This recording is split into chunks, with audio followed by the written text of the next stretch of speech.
अस्सलाम वालेकुम। Honda city 2021 model 1.2 auto नई शेप 2023 की रजिस्टर्ड है। बॉडी किट अलॉय रिम लगे हुए हैं, वाइट कलर है, टोटल जेन्युइन पेंट है।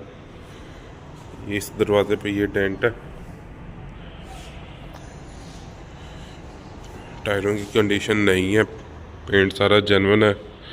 2023 पंजाब रजिस्टर्ड है।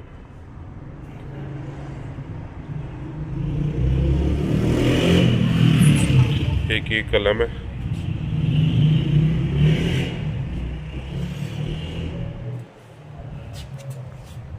टायर भी नहीं है अभी, अलॉय रिम लगे हुए हैं, बॉडी किट इंस्टॉल्ड है, HID लगी हुई है।